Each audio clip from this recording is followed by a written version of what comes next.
Hello, and welcome to another episode of the Market Snapshot series. My name is Rufas Kamau, Markets Analyst at FX Pesa. So as you all know, today is Thursday. There is quite a number of things happening in the markets today. So we'll be looking at the economic calendar, look at the announcements that we're expecting for the day. Also, we'll be looking at the key technical levels on the major charts, that is major currency pairs. We'll be looking at gold as well as oil and US top indices. So once we get through this, hopefully we'll get buyers or an understanding on what to expect for the day.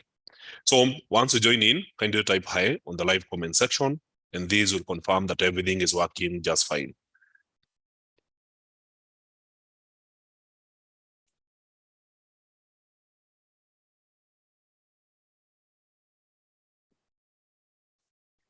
All right, so let's start with the economic calendar. There's quite a number of things that we're expecting today.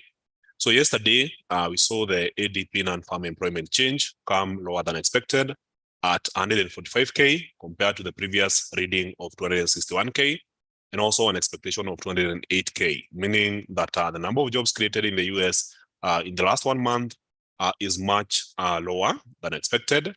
And this is from a private firm called Automatic Data Processing. So now, as the focus shifts to Good Friday, that is the non-farm payrolls on April 7, that's tomorrow, then we'll be expecting one key data point to be dominating the markets, and that is the US non-farm payrolls, which are largely expected to come in at 236K, and the previous reading was 311K. So if the ADP non-farm payrolls is anything to go by, then we'll be expecting the NFP data to disappoint. And if the NFP data disappoints, then we could be seeing a much slower or a much hawkish Fed on the next meeting.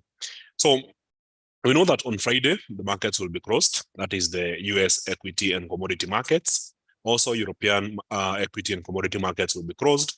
So all the volatility will be focused on the Forex market. The Forex market will be open. So out of traders will be looking to trade the NFP. There'll be a lot of bank holidays, one from New Zealand. In Australia, there'll be a bank holiday in Switzerland, as well as in the UK and the Eurozone, including in Canada. So all these is expected to create the necessary environment for everyone to be focused on the non-farm payrolls. So as for today, we had quite a number of news announcements in the morning. So Australian trade balance came in better than expected at $13.87 billion, that is Australian dollars. Chinese Caixin Services PMI came in better than expected, basically indicating an expanding services sector, and it's way above 50.0, indicating expansion in the services sector in China.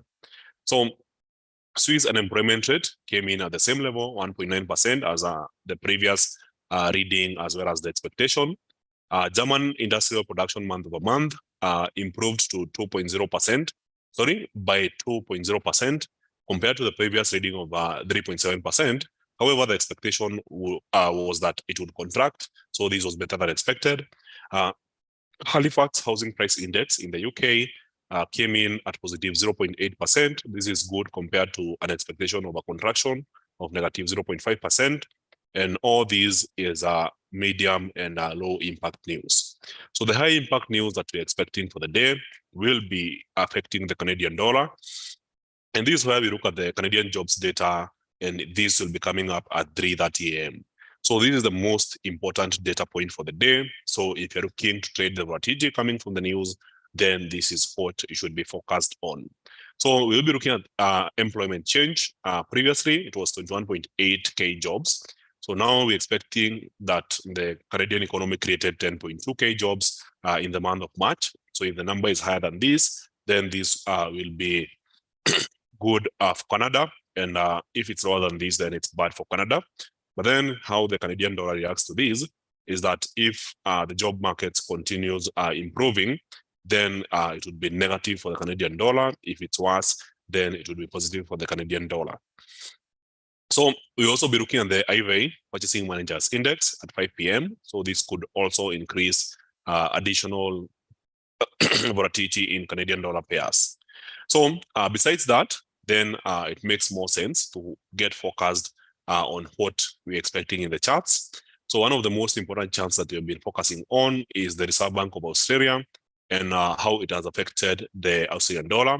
So we know that on Tuesday, the Reserve Bank of Australia chose to retain rates level, basically ending the rate hike cycle. And as a result of that, you can see the Australian dollar was rallying against the US dollar, but eventually the US dollar caught up and reversed the entire momentum.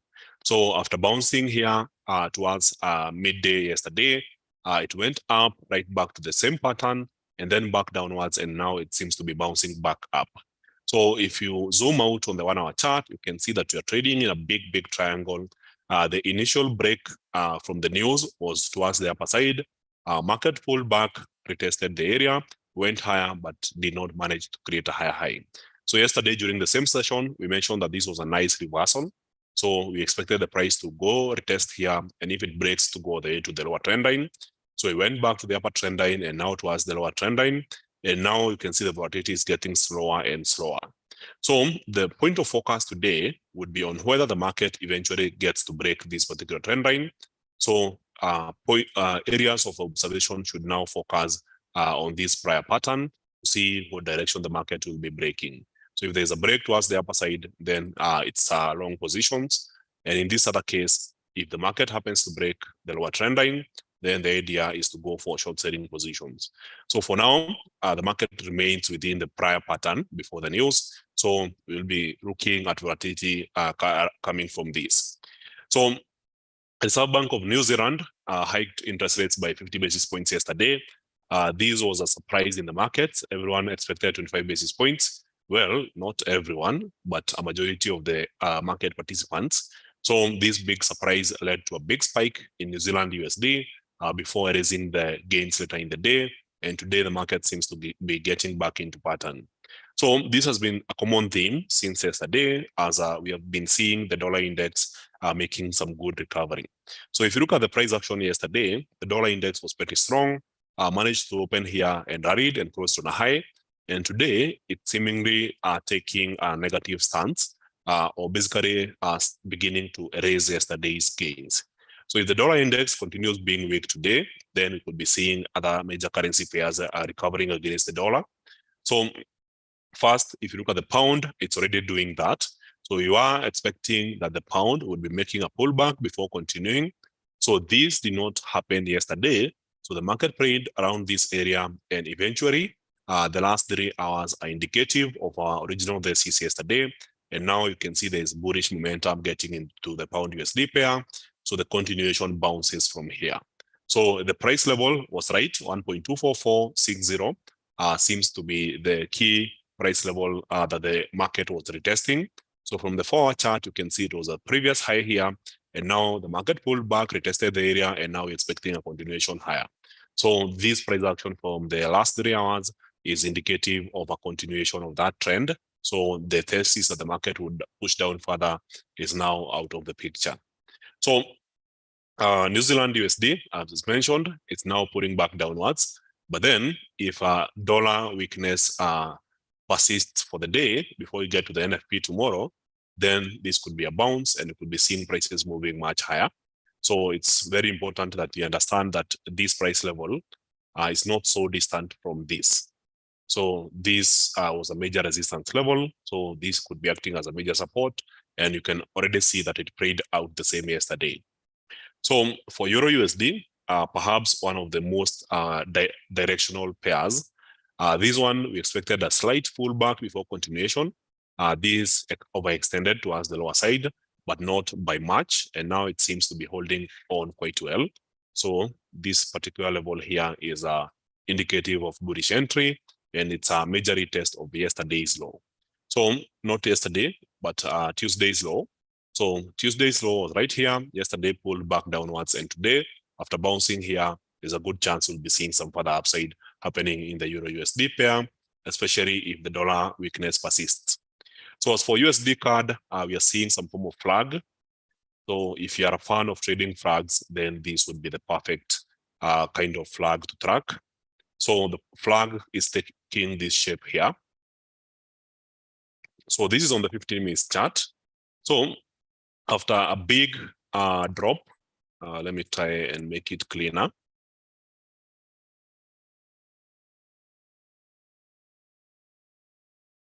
So this is what we are seeing on the 15-minute chart.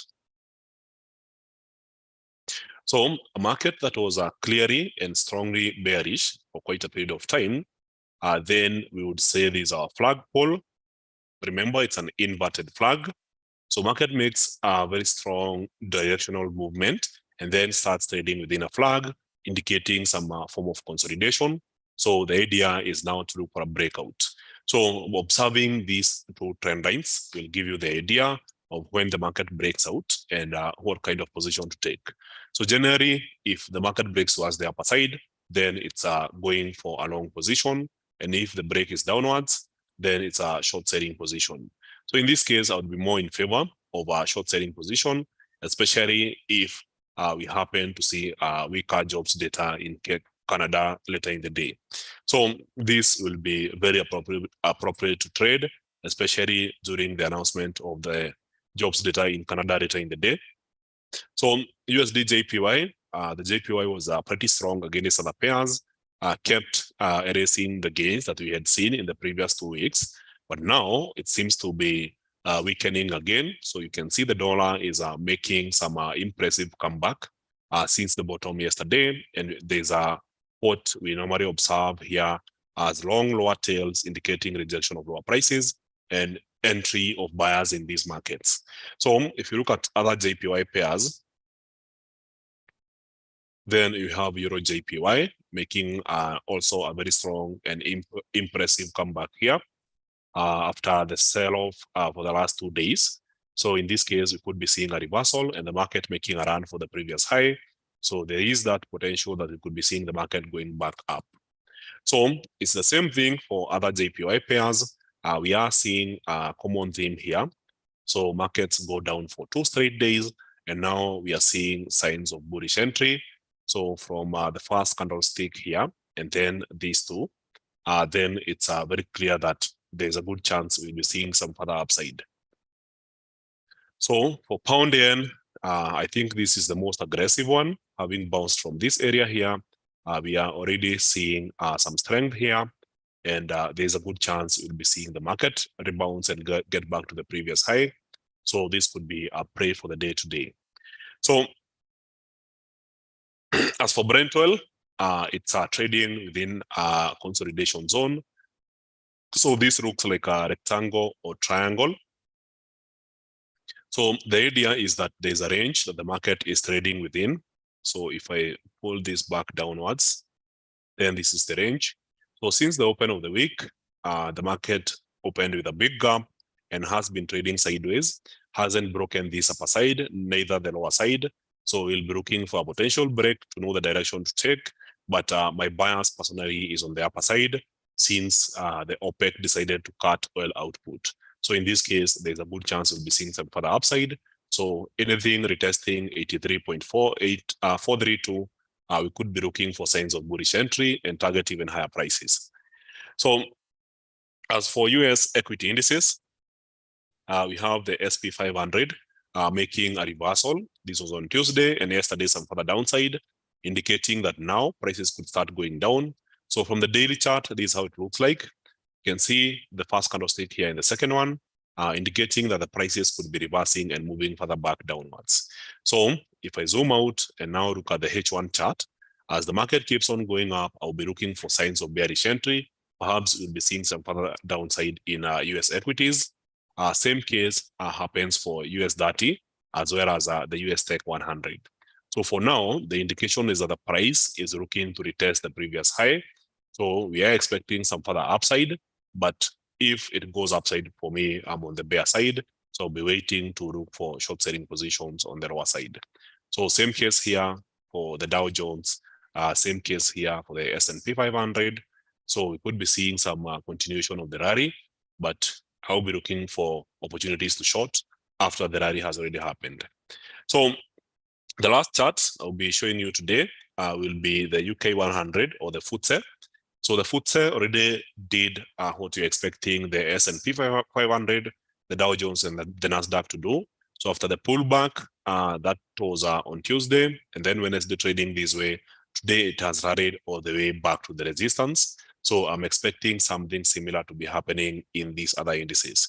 So SP 500 to rally back to the previous high, same case as the US30 and US Tech 100. But then the dollar index has to be moving back downwards for that to happen. So a key level indicator would be the dollar index. Just observe how it plays out because it will have a big influence on how these other assets play out today. So with that in mind, let me check if there's any questions. Hello, so Tiraz, Carlos, Opio, Philip, WIK, Edward. Thank you guys. There's a request check on gold. I almost missed that. Which pair I missed? Please confirm the impact of CAD that is to happen on news at 3:30. As I mentioned, lower than expected jobs report would be better for the Canadian dollar. If there's more jobs created, then that should be worse for the Canadian dollar. So yes, there was a request check on gold. So I almost missed this. So gold had been trading on a sideways momentum from the 16th of March all the way to Tuesday this week. Tuesday was the 4th of April. So in this sideways momentum, we had swings up and down. On the upper side, it was a horizontal line around $2,002 per ounce of gold.